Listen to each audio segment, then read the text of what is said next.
Joe was a very healthy guy for a very long time, but when he turned 60, he was diagnosed with colon cancer.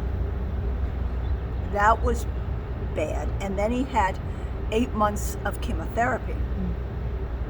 But here he is again. Never a complaint. Ever a complaint. He just got through it.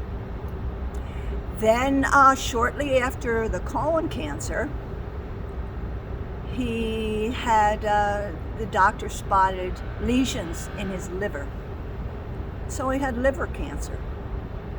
But it was,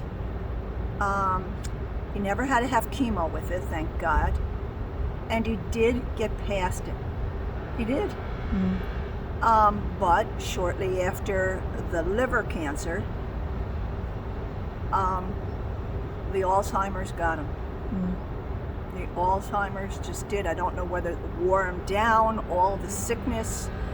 I'm not sure, but he did. He ended up with the Alzheimer's disease. Yeah. And when you said the Alzheimer's got him, how did that affect the two of you in life at home, Judy? At first, it was okay. I mean, we went on cruises. I packed the bags. I got the tickets ready. He was great. I mean, he had problems, but it was pretty good. And then gradually, I moved. We sold our house. We had a house that we bought for our retirement. It was a one-level, beautiful, the best house we could ever want. I mean, not crazy expensive, just beautiful. And we bought a condo.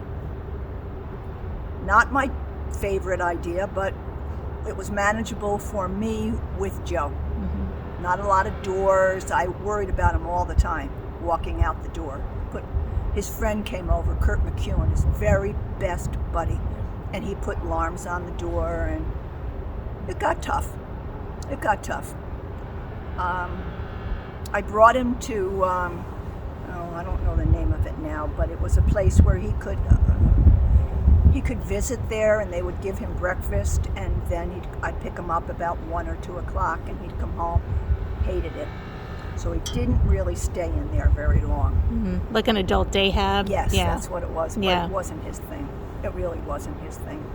He missed me a lot. I know he did. Then we went to Hawthorne Gardens, which is out in East Greenbush, lovely place. But they didn't know how to manage him either out there. Big guy. They didn't have a lot of male aides. The women aides, he wouldn't let them touch him. So it was tough. It was tough out there. Then he got sick he had a seizure, a bad one. I was there with him when he had the seizure. The ambulance took him to St. Peter's Hospital, where he stayed, got pneumonia, wasn't allowed back at Hawthorne Gardens, and he ended up, Daughters of Sarah took him. They had room, and they took him, and this is where he's been since 18.